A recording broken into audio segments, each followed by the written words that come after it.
রাসায়নিক বিক্রিয়া, এই চ্যাপ্টারের এসকিউ নিয়ে তোমার যদি প্রবলেম হয় তাহলে এই ভিডিওটা তোমার জন্য। রাসায়নিক বিক্রিয়া চ্যাপ্টারে যত ধরনের এসকিউ আসে, যতগুলা বোর্ডে প্রিভিয়াস ইয়ারে কোশ্চেন আসছে, খ নম্বরের প্রশ্নগুলা, যত ধরনের জিনিসপত্র আসতে পারে সব এই একটা ভিডিওতে তোমাকে আমি ক্লিয়ার করে দিব। রাসায়নিক বিক্রিয়া চ্যাপ্টারটা হচ্ছে আমাদের কেমিস্ট্রির বিক্রিয়ার বেসিক। এটা তুমি যদি জানো তাহলে তোমার অনেক বেসিক ক্লিয়ার হয়ে যাবে, কেমিস্ট্রি তুমি শেখা শুরু করবা, ফিল করা শুরু করবা। সো তোমাকে আমি এই জায়গা থেকে এসকিউগুলা কি কি পড়তে হবে, কিভাবে পড়তে হবে, বেসিকগুলা কি, ইচ অ্যান্ড এভরিথিং দেখাই দিব। তো চলো আমরা দেরি না করে এই চ্যাপ্টারের এসকিউগুলা সলভ করা শুরু করি। শুরুতে আসো, প্রথমটা দেখি। বলছে মোমের দহন কোন ধরনের পরিবর্তন। আমরা জানি রসায়নে, রাসায়নিক বিক্রিয়ার এখানে দুই ধরনের পরিবর্তন নিয়ে কথা বলা হয়। পরিবর্তন আসলে দুই ধরনের, একটা হচ্ছে ভৌত পরিবর্তন আর একটা হচ্ছে রাসায়নিক পরিবর্তন। ভৌত পরিবর্তন কাকে বলে? যদি কোনো পদার্থের শুধুমাত্র বাহ্যিক অবস্থার পরিবর্তন হয়, নতুন মৌল বা নতুন যৌগ গঠন না করে, রাসায়নিক বিক্রিয়া না করে, তখন সেটাকে ভৌত পরিবর্তন বলে। রাসায়নিক পরিবর্তন হচ্ছে যদি রাসায়নিক বিক্রিয়ার মাধ্যমে নতুন কিছু গঠন করে, তখন সেটাকে আমরা রাসায়নিক পরিবর্তন বলি। তাহলে দেখো, মোমের দহন কোন ধরনের পরিবর্তন।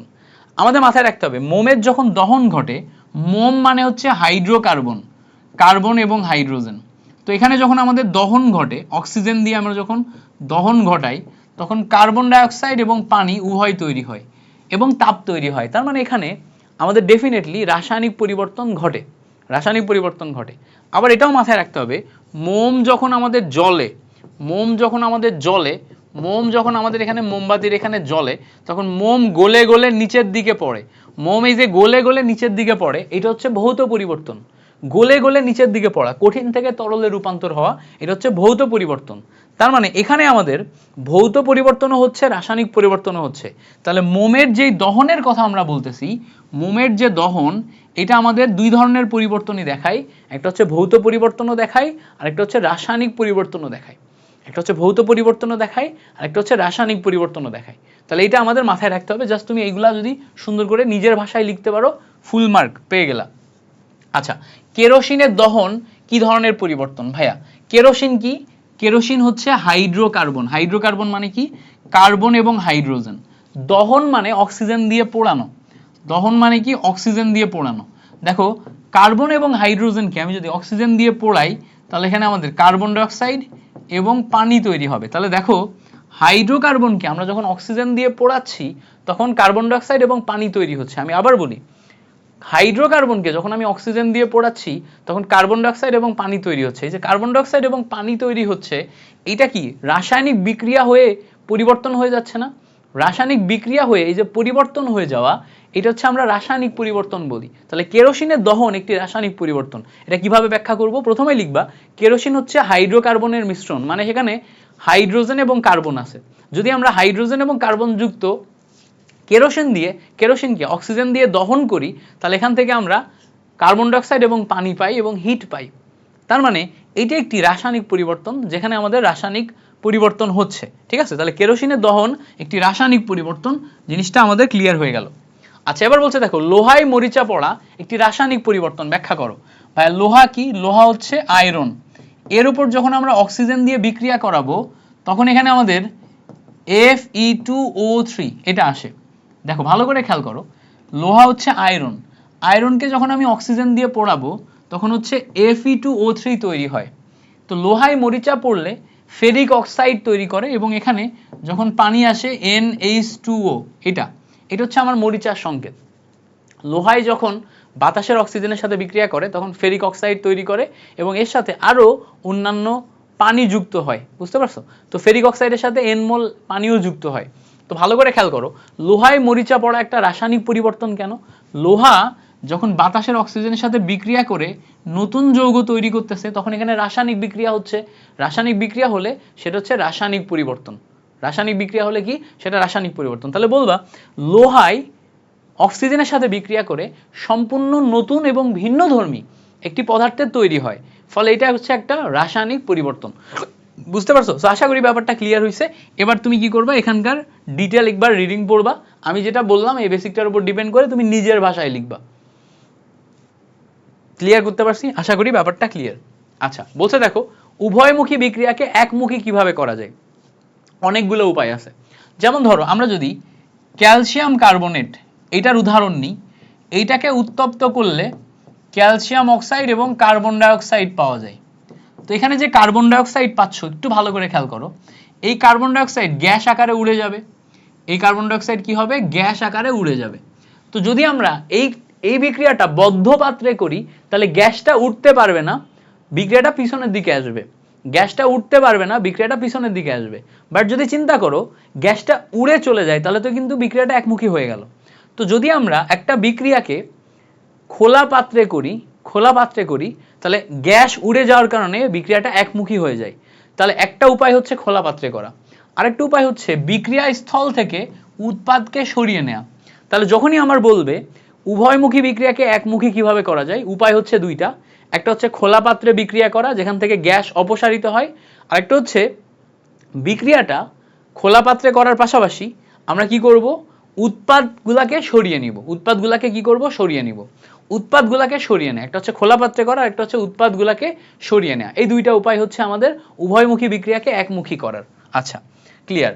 এবার বলছে দেখো ম্যাগনেসিয়াম কার্বনেটের বিয়োজন উভয়মুখী হতে পারে, ব্যাখ্যা করো। খুব সিম্পল, ম্যাগনেসিয়াম কার্বনেটের বিয়োজন মানে কি? আমরা যদি ম্যাগনেসিয়াম কার্বনেট এটার দিকে তাকাই, এটাকে যখন আমি ভাঙবো তখন ম্যাগনেসিয়াম অক্সাইড এবং কার্বন ডাইঅক্সাইড তৈরি হয়। কার্বন ডাইঅক্সাইড হচ্ছে আমার গ্যাস, এই গ্যাসটা উড়ে যায়। যদি আমি বিক্রিয়াটা খোলা পাত্রে করি তাহলে কার্বন ডাইঅক্সাইড গ্যাস আকারে উড়ে যাবে, তখন বিক্রিয়াটা একমুখী হয়ে যাবে। বাট যদি আমি এই বিক্রিয়াটাই বদ্ধ পাত্রে করি, বদ্ধ পাত্রে করা মানে কি? কার্বন ডাইঅক্সাইড উড়ে যেতে পারবে না, কার্বন ডাইঅক্সাইড ব্যাক আসবে। কার্বন ডাইঅক্সাইড উড়ে যেতে পারবে না, কার্বন ডাইঅক্সাইড ব্যাক আসবে। কার্বন ডাইঅক্সাইড যদি ব্যাক আসে তাহলে এটা উভয়মুখী বিক্রিয়া হবে। তাহলে দেখো ম্যাগনেসিয়াম কার্বনেটের বিয়োজন উভয়মুখী হতে পারে কখন? শর্ত হচ্ছে বদ্ধ পাত্রে বিক্রিয়া ঘটাতে হবে। ম্যাগনেসিয়াম কার্বনেটের বিয়োজন উভয়মুখী হয় যখন ম্যাগনেসিয়াম কার্বনেটের বিয়োজনকে আমরা বদ্ধ পাত্রে ঘটাই। বদ্ধ পাত্রে বিয়োজন ঘটাইলে এটা হচ্ছে উভয়মুখী বিক্রিয়া। তারপরে খোলা পাত্রে বিয়োজন ঘটাইলে এটা হচ্ছে একমুখী বিক্রিয়া। মাথায় রাখবো, ওকে। আচ্ছা, এবার আসো, বলছে জারক বিজারক বলতে কি বুঝো? জারক বিজারক বলতে কি বুঝো? আমরা জানি জারক মানে যে সমস্ত পদার্থ ইলেকট্রন গ্রহণ করতে পারে তারা হচ্ছে জারক। যেমন ধরো কপার 2+ দুইটা ইলেকট্রন গ্রহণ করে কপারে রূপান্তর হলো, এটা জারক। যে সমস্ত পদার্থ ইলেকট্রন ত্যাগ করতে পারে তারা হচ্ছে বিজারক। যারা ইলেকট্রন বর্জন করতে পারে তারা বিজারক। যেমন দেখো জিঙ্ক দুইটা ইলেকট্রন বর্জন করে জিঙ্ক 2+। তাহলে যারা ইলেকট্রন গ্রহণ করে তারা হচ্ছে জারক, যারা ইলেকট্রন বর্জন করে তারা হচ্ছে বিজারক। তো জারক এবং বিজারকের সংজ্ঞা এবং উদাহরণ দিবা, কাহিনী শেষ। সংজ্ঞা এবং উদাহরণ দিবা, 2 মার্ক। আচ্ছা, সোডিয়াম একটি জারক, ব্যাখ্যা করো। সোডিয়াম প্লাস আয়ন একটি জারক। আমরা বলছি যারা ইলেকট্রন গ্রহণ করতে পারে তারা জারক। সোডিয়াম প্লাস আয়ন একটা ইলেকট্রন গ্রহণ করে সোডিয়ামে রূপান্তর হয়। সোডিয়াম প্লাস আয়ন একটা ইলেকট্রন গ্রহণ করে সোডিয়ামে রূপান্তর হয়। তাহলে এটা কি? এটা হচ্ছে আমার জারক পদার্থ। জারক মানে কারা? যারা ইলেকট্রন গ্রহণ করে, যারা ইলেকট্রন গ্রহণ করতে পারে তারা হচ্ছে জারক পদার্থ। সোডিয়াম প্লাস আয়ন একটা ইলেকট্রন গ্রহণ করে সোডিয়ামে রূপান্তর হয়, তার মানে সোডিয়াম হচ্ছে একটা জারক পদার্থ। সোডিয়াম কি? সোডিয়াম হচ্ছে একটা জারক পদার্থ, ওকে। ক্লোরিনকে জারক বলা হয় কেন? তাহলে দেখো নর্মালি আমরা চিন্তা করি আমাদের কাছে একটা ক্লোরিন আছে। ক্লোরিন যদি ইলেকট্রন গ্রহণ করে ক্লোরিন মাইনাস আয়নে রূপান্তর হয় তাহলে জারক পদার্থ। প্রথমে আমরা কি করব? জারকের সংজ্ঞা দিব, বলবো যে সমস্ত পদার্থ ইলেকট্রন গ্রহণ করতে পারে তাদেরকে জারক বলে। ক্লোরিন যেহেতু ইলেকট্রন গ্রহণ করে ক্লোরিন মাইনাস আয়নে রূপান্তর হতে পারে, দ্যাট মিনস ক্লোরিন হচ্ছে আমাদের জারক পদার্থ। ক্লোরিন যেহেতু ইলেকট্রন গ্রহণ করে ক্লোরিন মাইনাস আয়নে রূপান্তর হয় তাহলে ক্লোরিন হচ্ছে আমাদের জারক পদার্থ। আশা করি ব্যাপারটা ক্লিয়ার হয়েছে। আচ্ছা, এবার বলছে দেখো ক্লোরিন মাইনাস আয়ন একটি বিজারক। কেন? ক্লোরিন অলরেডি আমার মাইনাস অবস্থায় আছে, এ তো আর ইলেকট্রন নিতে পারবে না। কিন্তু ক্লোরিন মাইনাস তার কাছে থাকা ইলেকট্রনকে ত্যাগ করে নর্মাল ক্লোরিনে রূপান্তর হতে পারবে। 2 ক্লোরিন মাইনাস এখান থেকে ক্লোরিন গ্যাসে রূপান্তর হবে। তো আমরা জানি যে সমস্ত পদার্থ ইলেকট্রন ত্যাগ করে তারা হচ্ছে বিজারক। তাহলে প্রথমে আমরা বিজারকের সংজ্ঞা দিব, বলবো যে সমস্ত পদার্থ ইলেকট্রন ত্যাগ করতে পারে বা বর্জন করতে পারে তাদেরকে বিজারক বলে। ক্লোরিন মাইনাস আয়ন ইলেকট্রন ত্যাগ করে নর্মাল ক্লোরিনে রূপান্তর হয়, তাহলে ক্লোরিন নর্মাল যেটা এটা হচ্ছে আমার বিজারক পদার্থ। আশা করি ব্যাপারটা ক্লিয়ার। আচ্ছা, আয়রন 2+ জারক বিজারক উভয় হিসেবে কাজ করে। মানে কি? জারক মানে যারা ইলেকট্রন গ্রহণ করতে পারে, বিজারক মানে যারা ইলেকট্রন ত্যাগ করতে পারে। আয়রন 2+ যেটা আছে, আয়রন 2+ একটা ইলেকট্রন গ্রহণ করে আয়রন প্লাসে রূপান্তর হতে পারে। আবার আয়রন 2 প্লাস একটা ইলেকট্রন ত্যাগ করে আয়রন 3 প্লাসে রূপান্তর হতে পারে। তাহলে আয়রন যেহেতু জারক বিজারক উভয় হিসেবে কাজ করতেছে, একবার ত্যাগও করতেছে একবার গ্রহণও করতেছে, তাহলে আয়রন 2 প্লাস জারক বিজারক উভয় হিসেবে কাজ করে। আয়রন 2 প্লাস কি করে? জারক বিজারক উভয় হিসেবে কাজ করে। তাহলে তোমাকে যদি জিজ্ঞেস করে আয়রন 2 প্লাস জারক বিজারক উভয় হিসেবে কাজ করে, তাহলে আমি এটা দেখাই দিতে পারবো যেটা জারক বিজারক উভয় হিসেবে কাজ করে। ক্লিয়ার হয়েছে? আশা করি ব্যাপারটা ক্লিয়ার। আচ্ছা, এবার বলছে দেখো জারক বিজারক উভয় রূপে কাজ করে। একবার তুমি দেখাবা, প্রথমে সংজ্ঞা দিবা, একবার জারকের সংজ্ঞা দিবা, একবার বিজারকের সংজ্ঞা দিবা। জারকের মধ্যে তুমি তাকে গ্রহণ করায় দেখাবা, বিজারকের মধ্যে তুমি তাকে বর্জন করায় দেখাবা। শেষ। জারকের মধ্যে গ্রহণ করায় দেখাবা, বিজারকের মধ্যে বর্জন করায় দেখাবা। আচ্ছা, এবার বলছে দেখো যোজনী আর জারণ সংখ্যা এক নয় কেন? অত্যন্ত গুরুত্বপূর্ণ প্রশ্ন, খুবই আসবে, একদম বেসিক। যোজনী এবং জারণ সংখ্যা এক নয় কেন? আমরা জানি জারণ সংখ্যা হচ্ছে পরমাণু বা আয়নে উপস্থিত চার্জ সহ সংখ্যা, চিহ্ন সহ চার্জ সংখ্যা, এটা হচ্ছে আমার জারণ সংখ্যা।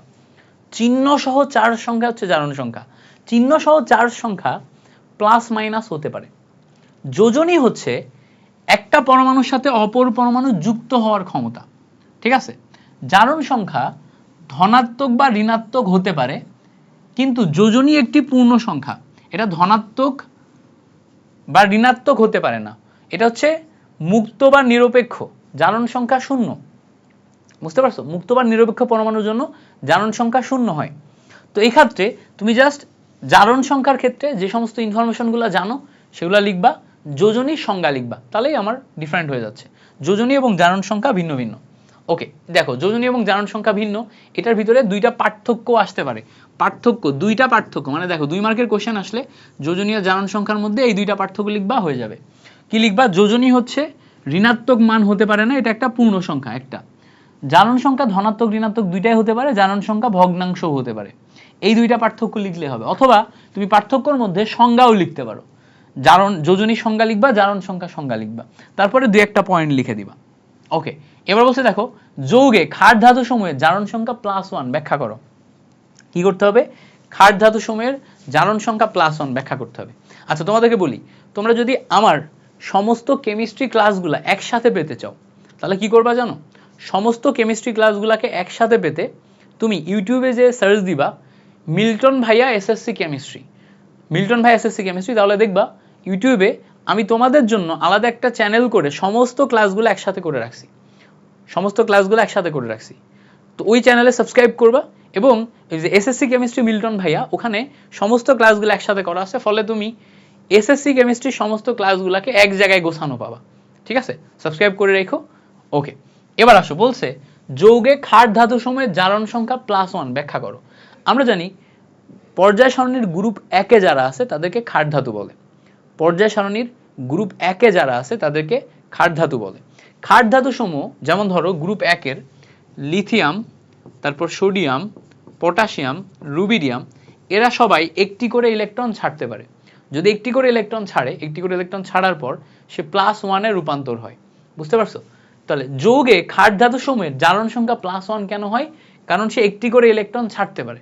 তো এটাই তুমি এখানে ব্যাখ্যা করবা, একটি করে ইলেকট্রন ছাড়তে পারে। ওকে, এটা হচ্ছে আমাদের ক্ষার ধাতু সমূহের জারণ সংখ্যা +1। আচ্ছা, ক্লিয়ার হইল? পরে বলছে দেখো ফসফেট PO4 3- যেটা আছে, এখানে P এর জারণ সংখ্যা নির্ণয় করো। এটা কিভাবে করবা? ফসফেট PO4 3- সবসময় মাথায় রাখবা, যখনই আমার এরকম জারণ সংখ্যা বের করতে বলবে, PO4 3- জারণ সংখ্যা বের করতে বলবে, ওভারঅল যৌগের মাথার উপর যে চার্জ থাকবে এই চার্জটাকে তুমি ডান সাইডে লিখবা। যৌগের মাথার উপর যে চার্জ থাকবে, চার্জকে ডান সাইডে লিখতে হবে। চার্জ -3 আছে, 3- আছে, ডান সাইডে লিখছি। ফসফরাসের বের করতে বলছে, যাকে বের করতে বলবে তাকে আমি x ধরবো। অক্সিজেনের জেনারেলাইজ জারণ মান হচ্ছে -2। কয়টা অক্সিজেন আছে? 4টা অক্সিজেন আছে। এই সাইডে আমার -3 আছে। আচ্ছা, ক্যালকুলেশন কিভাবে করব? x দেখো 4 দুগুণা 8, এই সাইডে আছে হচ্ছে -3। ক্যালকুলেশন করলে x = -3 + 8, ক্যালকুলেশন করলে +5 আসে। তাহলে ফসফরের জারণ মান আমি কিভাবে বের করব? এভাবে বের করতে পারবো। ফসফরের জারণ মান এভাবে বের করতে পারবো। আচ্ছা, এখানে বলছে দেখো ম্যাগনেসিয়াম এবং কপার সালফেট বিক্রিয়া করে, ম্যাগনেসিয়াম সালফেট এবং কপার, এখানে সালফেটের দর্শক আয়ন ব্যাখ্যা করো। সালফেটের দর্শক আয়ন, প্রথমে আমাদের দর্শক আয়নের সংজ্ঞা দেওয়া লাগবে। বলবা যে জারণ বিজারণ বিক্রিয়ায় যে সমস্ত আয়নের জারণ সংখ্যার পরিবর্তন হয় না তাদেরকে দর্শক আয়ন বলে। ভালো করে খেয়াল করবা, জারণ বিজারণ বিক্রিয়ার মেইন কনসেপ্টই হচ্ছে জারণ সংখ্যার পরিবর্তন। তাহলে আমি জারণ বিজারণ বিক্রিয়ার ভিতরেই জারণ সংখ্যার পরিবর্তন পাচ্ছি না, তাহলে জারণ বিজারণ বিক্রিয়ায় যাদের জারণ সংখ্যার পরিবর্তন হয় না তারাই হচ্ছে দর্শক আয়ন। তাহলে জারণ বিজারণ বিক্রিয়ায় সালফেট SO4 2- SO4 2- এদের আমাদের জারণ সংখ্যার পরিবর্তন হয় না। দেখো জারণ বিজারণ বিক্রিয়ায় SO4 2- এদের জারণ সংখ্যার পরিবর্তন হয় না। তো যাদের জারণ সংখ্যার পরিবর্তন হয় না তারা হচ্ছে আমাদের দর্শক আয়ন। তাহলে এখানে আমি দেখব ম্যাগনেসিয়াম, এটা জারণ সংখ্যা 0, এখানে জারণ সংখ্যা +2, তাহলে দেখো জারণ সংখ্যার পরিবর্তন হয়েছে। এখানে জারণ সংখ্যা +2, এখানে জারণ সংখ্যা 0, এটাও জারণ সংখ্যার পরিবর্তন হয়েছে। বাট সালফেটের এখানেও -2, এখানেও -2, তাহলে সালফেট এমন একটা আয়ন যার জারণ সংখ্যার পরিবর্তন হয় নাই। তাহলে আমি ব্যাখ্যা করতে যে ম্যাগনেসিয়ামের জারণ সংখ্যার পরিবর্তন দেখাবো, কপারের জারণ সংখ্যার পরিবর্তন দেখাবো, এবং সালফেটের জারণ সংখ্যা যে অপরিবর্তিত অবস্থায় আছে এটা দেখাবো, এবং দেখায় বলবো যে জারণ সংখ্যার পরিবর্তন হয় নাই, দ্যাট মিনস এটা হচ্ছে আমাদের অপরিবর্তনীয় অবস্থায় আছে, সালফেট হচ্ছে আমাদের দর্শক আয়ন। আশা করি ক্লিয়ার। এবার আসো, বলছে এই বিক্রিয়াটা একটা সংশ্লেষণ বিক্রিয়া, ব্যাখ্যা করো। প্রথমেই আসো, সংশ্লেষ বিক্রিয়া কাকে বলে? মাথায় রাখবা, দুইটা বিক্রিয়ক পদার্থ যদি যুক্ত হয়ে ভিন্নধর্মী নতুন পদার্থ তৈরি করে তখন তাকে সংশ্লেষণ বিক্রিয়া বলে। এটা ইংলিশ হচ্ছে সিনথেসিস।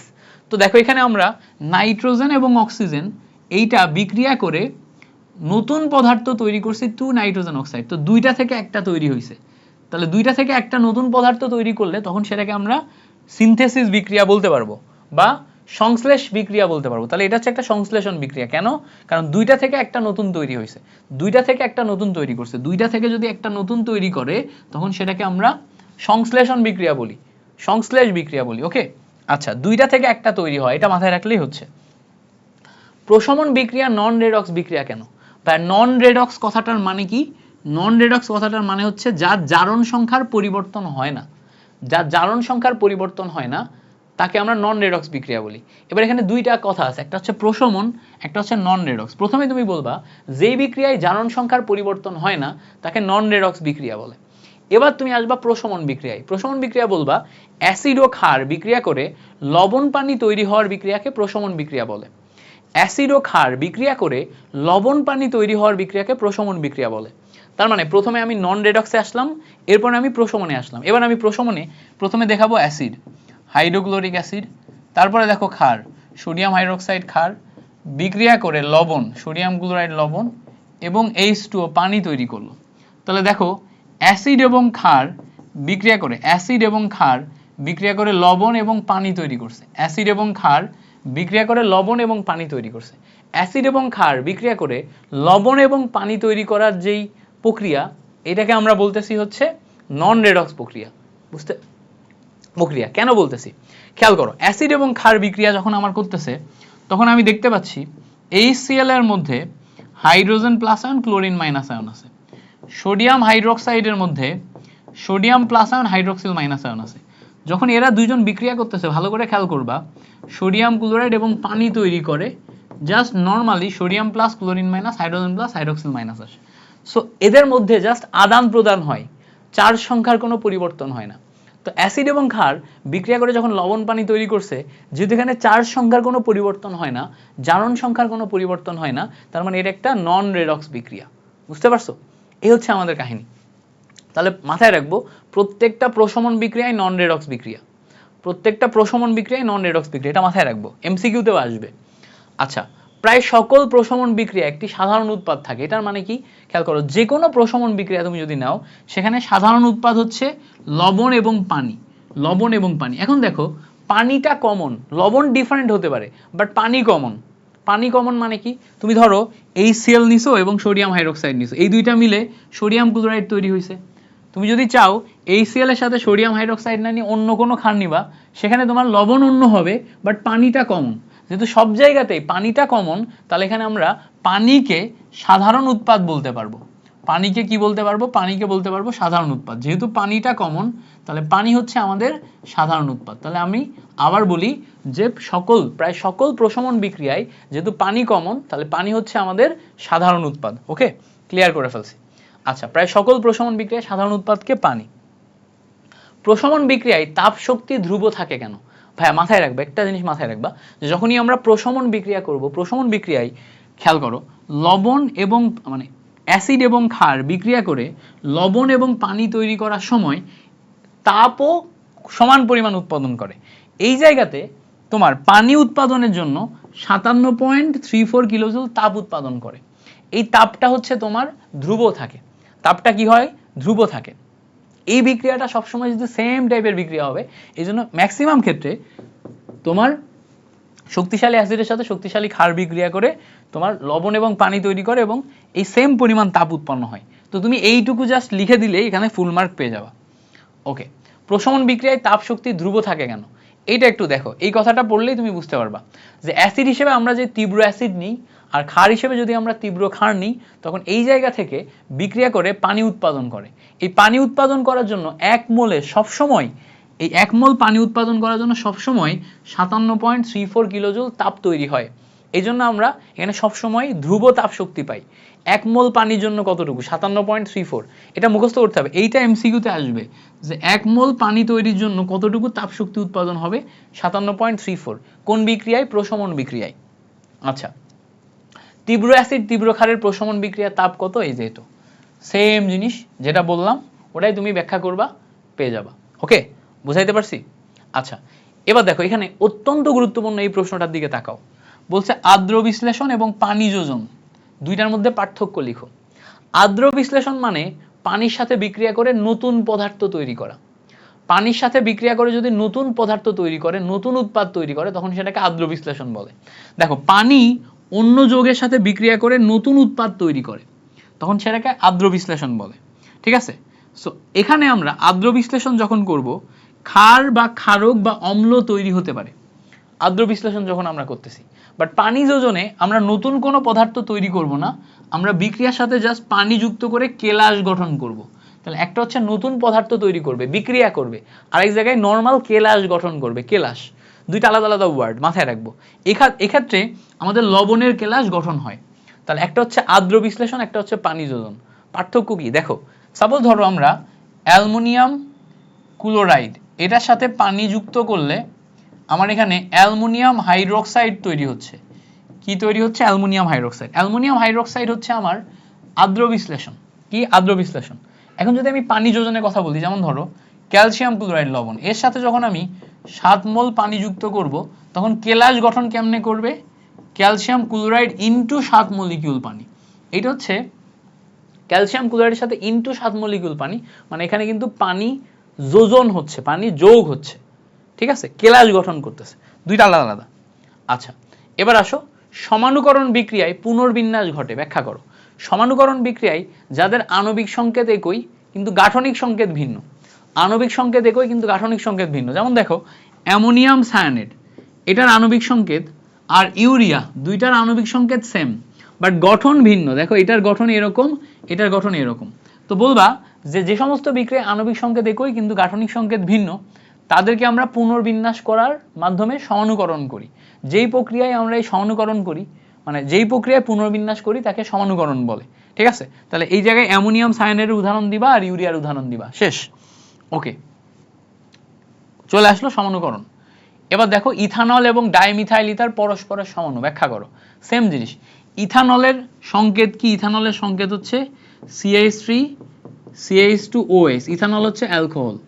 এবার বলছে ডাইমিথাইল ইথার, ডাইমিথাইল ইথারের সংকেত কি? ভালো করে খেয়াল করো, CH3OCH3, এটা হচ্ছে ডাইমিথাইল ইথার। জাস্ট কি করছি জানো? খুব সিম্পল, এখানকার যে অক্সিজেন আছে এটাকে মাঝখানে রাখছি, এই হাইড্রোজেনকে এর সাথে দিয়ে এই সাইডে নিয়ে গেছি, এইটাকে আমি এই সাইডে নিয়ে গেছি, এই হচ্ছে আমার ডাইমিথাইল ইথার। তাহলে দুইটারই দেখো আণবিক সংকেত সেম, দুইটারই দেখো আণবিক সংকেত সেম, জাস্ট দুইটার গাঠনিক সংকেত ভিন্ন। তাহলে আণবিক সংকেত সেম, গাঠনিক সংকেত যদি ভিন্ন হয় তখন সেক্ষেত্রে আমরা পরস্পরের সমানুপায়। ক্লিয়ার? আচ্ছা, বলছে দেখো ইথানল এবং ডাইমিথাইল ইথার। ওকে, এটা ক্লিয়ার গেল। এবার বলছে দেখো পলিমাকরণ বিক্রিয়া ব্যাখ্যা করো। পলিমাকরণ বিক্রিয়া কি?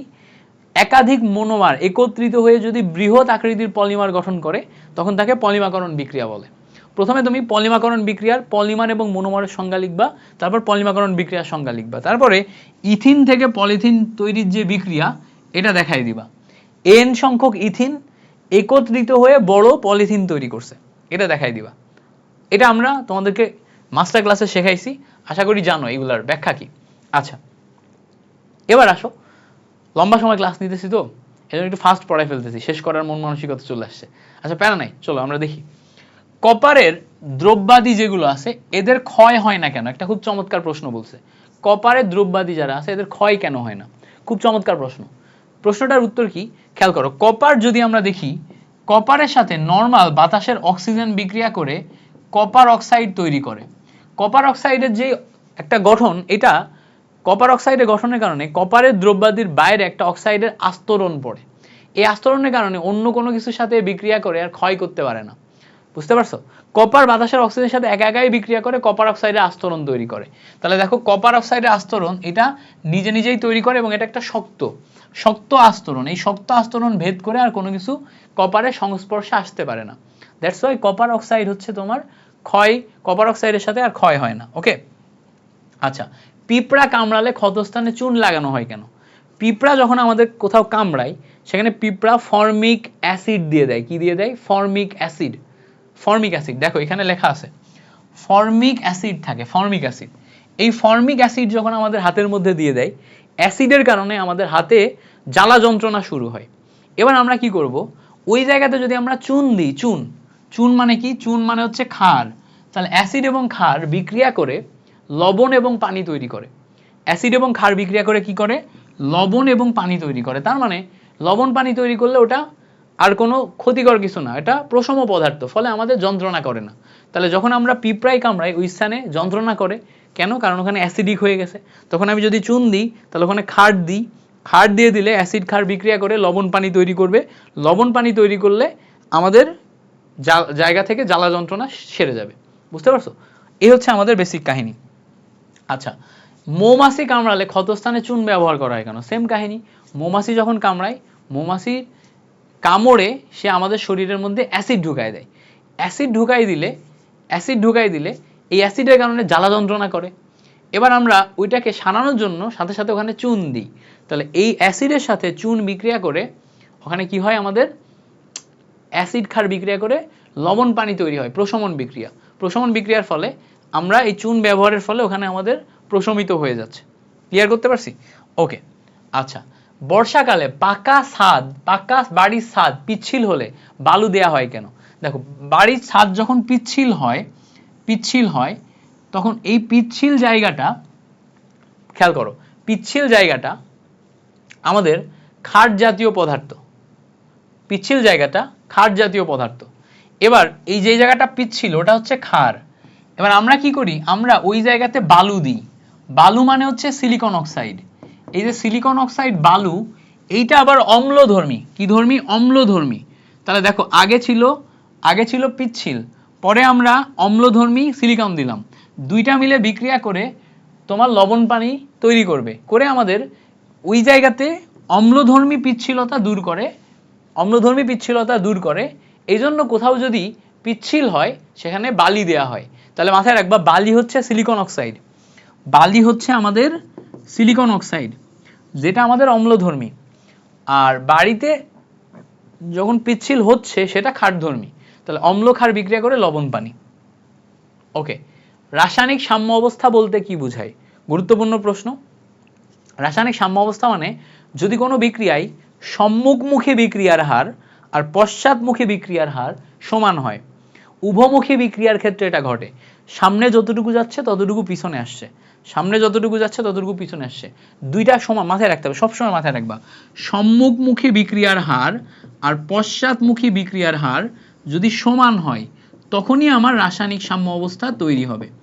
সম্মুখমুখী বিক্রিয়ার হার আর পশ্চাৎমুখী বিক্রিয়ার হার যদি সমান হয় তখনই আমার রাসায়নিক সাম্য অবস্থা তৈরি হবে। ওকে, এবার বলছে দেখো রাসায়নিক সাম্য অবস্থা চলমান অবস্থা ব্যাখ্যা করো। রাসায়নিক সাম্য অবস্থা মানে ঠিক সামনের দিকে যতটুকু যাচ্ছে পিছনের দিকে ততটুকু আসছে, তার মানে বিক্রিয়া তো শেষ হবে না, সামনে যাইতেই থাকবে পিছনে আসতেই থাকবে, সামনে যাইতেই থাকবে পিছনে আসতেই থাকবে। এখানে এদিক থেকে এদিক যাচ্ছে আবার এদিক থেকে এদিকে আসছে, তাহলে দুই দিকেই উভয় দিকে চলতে থাকবে। এই জন্য রাসায়নিক সাম্য অবস্থা হচ্ছে একটা চলমান অবস্থা। তো রাসায়নিক সাম্য অবস্থা ব্যাখ্যা করতে যে তুমি প্রথমে বলবা যে একটা উভয়মুখী বিক্রিয়ায় সম্মুখমুখী বিক্রিয়ার হার আর পশ্চাৎমুখী বিক্রিয়ার হার যদি সমান হয় তখন সেটাকে রাসায়নিক সাম্য অবস্থা বলে। যেহেতু উভয় দিকে যাচ্ছে তাহলে বিক্রিয়াটা কখনো শেষ হবে না, কারণ যখনই বিক্রিয়ক উৎপাদে রূপান্তর হবে তখন উৎপাদ আবার বিক্রিয়কে রূপান্তর হয়ে যাবে, তাহলে বিক্রিয়াটা কি হবে না, শেষ হবে না। আশা করি ব্যাপারটা ক্লিয়ার হয়েছে। ওকে, এবার বলতে দেখো তাপ উৎপাদী বিক্রিয়ায় তাপমাত্রা পরিবর্তনের প্রভাব ব্যাখ্যা করো। তোমাদের শেখাইছিলাম লাস্ট লেয়ারে তাপ উৎপাদী বিক্রিয়ায় ডেল এইচ এর ভ্যালু হচ্ছে নেগেটিভ। তাপমাত্রা পরিবর্তন মানে তুমি একবার তাপমাত্রা বাড়াতে পারো, মাইনাসে মাইনাসে প্লাসে কি হয় বলো তো, মাইনাস হয়, তাহলে বিক্রিয়ার দিক পিছনের দিকে আসে। আচ্ছা, এখানে যদি তুমি তাপমাত্রা কমাও তাহলে মাইনাসে মাইনাসে প্লাস, বিক্রিয়া সামনের দিকে যায়। তার মানে এখান থেকে তুমি বলতে পারবা একটা তাপ উৎপাদী বিক্রিয়ায় তুমি যদি তাপমাত্রা বাড়াও তাহলে বিক্রিয়া পিছনের দিকে আসবে, বিক্রিয়া পিছনের দিকে আসা মানে পশ্চাৎমুখী হওয়া, তখন উৎপাদের পরিমাণ হ্রাস পাবে।